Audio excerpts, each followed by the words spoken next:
Sunday's third video for viewers. First news story is from Somaliland. Interior Ministry has banned demonstrations in the country.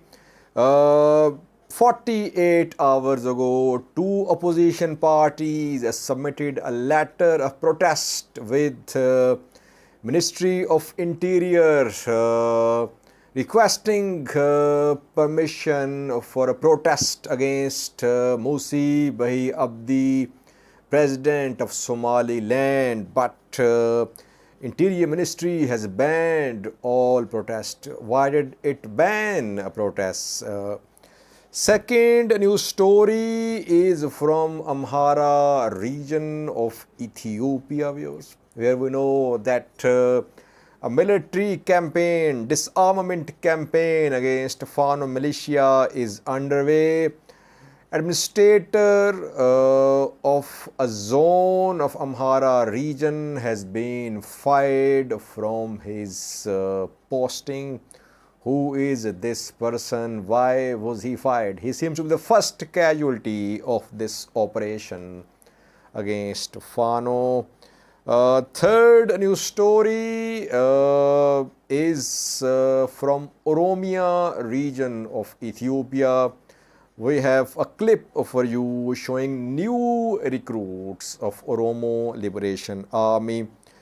Fourthly, Eritrea, viewers, on the 24th of May, Eritreans celebrated Independence Day. Celebrations are still going on in Kenya, in Geneva, in several other cities and countries of the world. We are seeing ceremonies, programs in connection with Eritrean Independence Day. And lastly, viewers, state media a few hours ago shared a news story claiming that in Afar region, an attempt has been foiled to smuggle fuel into Tigray. We'll have a detailed look at this news story. Is Tigray part of Ethiopia? I mean, if a Tigrayan wants to buy fuel from Afar, Amhara, why isn't a Tigrayan being allowed to buy fuel? Of course, Tigray is part of Ethiopia. What's happening there? Firstly, Somaliland, viewers. Presidential election is due to be held in November this year.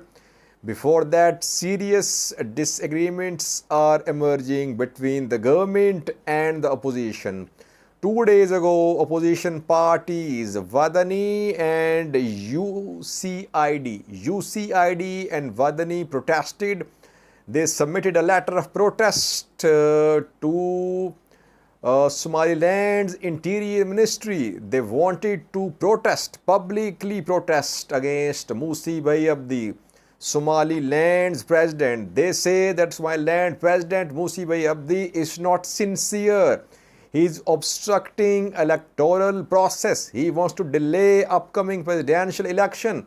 And the two parties sought permission to publicly protest. But what happened?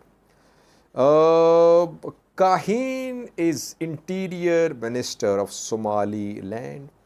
He just an hour ago passed orders. Police has been told to tighten security against illegal demonstrations. It means Somaliland's Interior Ministry has prohibited all demonstrations. Now, demonstration, it's a legal right of a political party. If it's peaceful demonstration cannot be denied. Wadani and UCID, they want to protest peacefully. But Interior Ministry is telling police to tighten security against illegal demonstrations. It means that pressure is being built upon opposition parties that they must not protest in Somaliland. Somaliland, a self-declared country, takes pride in being a democratic country in the region where democracies are in danger. And in some countries like Eritrea, there is no democracy there. But you see that Musi Abdi is banning all protests. What will the two parties do? Will Wadani and UCID protest, or will they cancel protest? That remains to be seen. Opposition and Musi Abdi will have to sit and resolve this process, this issue related to electoral commission. Second news story is from the Amhara region of Ethiopia, where a law enforcement operation, which is basically a military campaign against Fano militia, is underway. We are seeing that activists, journalists who are speaking against this operation are being arrested. Around 18 journalists have been arrested within the past 1 week or so. Some activists have also been arrested. Sintaye Chikol was arrested of Balderas party. Tafira Mamu, Tadi Ostanto, Tina Bale, several other persons are in detention. Whoever is speaking against this operation is being detained. And we are now seeing first casualty on government side of this operation, a result of this operation. Gojjam, East Gojjam Zone Administrator has been fired reportedly. Why was he fired? Who is this person? His name is Abraham Ayalio. You can see his picture on your screen. He is East Gojjam Zone Administrator. Close friend of Tamasgen Tirone, Ethiopian Intelligence Agency Chief. And this man was fired from his job. He is one of the members of Central Committee of Prosperity Party as well. So he is a key leader of Amhara Prosperity Party, but he's been fired. Why? It is being said that he's being accused of protecting Masrisha. Masrisha, Fano commander, is based in Gojjam. We know that I think 3 days ago, government forces encircled Masrisha's house.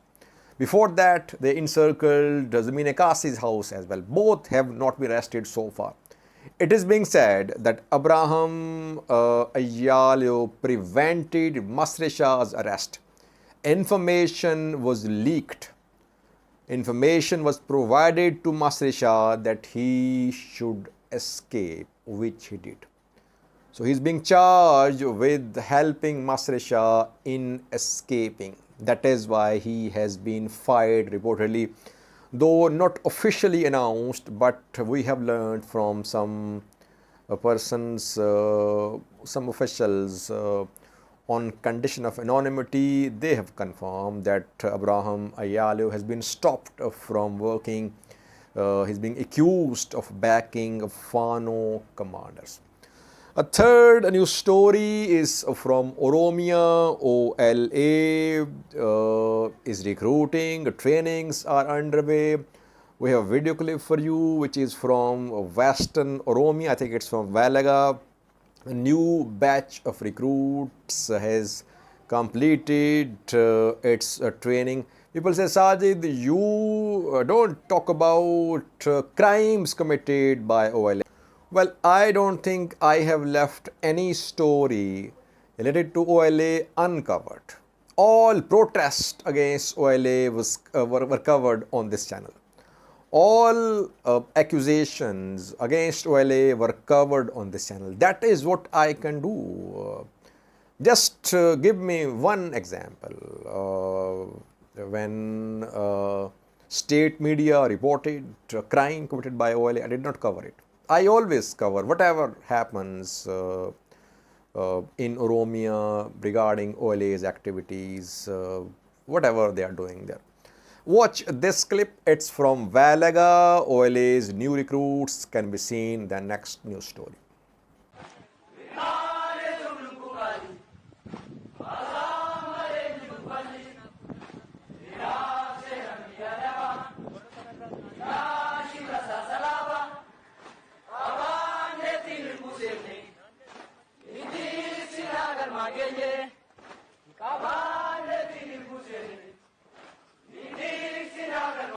Fourthly, viewers, Eritrean Independence Day was on the 24th of May. We saw celebrations in Eritrea. Isaias Afwerki delivered a speech at Asmara Stadium. But celebrations abroad are continuing. In Kenya, celebrations were held, cake was cut, and in Geneva, in other parts of the world, celebrations are ongoing. Eritrean embassies abroad are using this opportunity to mobilize Eritrean people.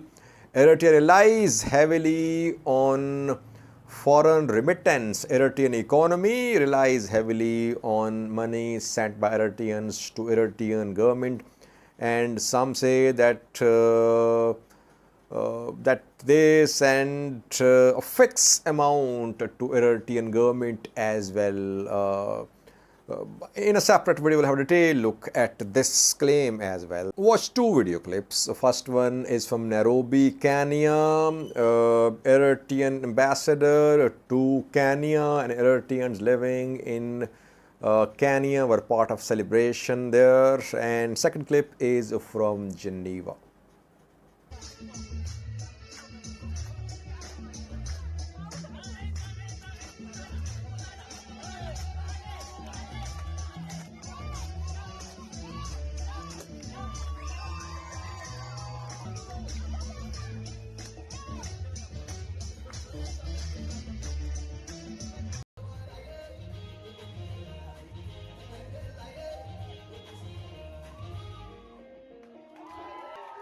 Lastly, viewers, Ethiopian state media says that an attempt has been foiled to smuggle fuel into Tigray.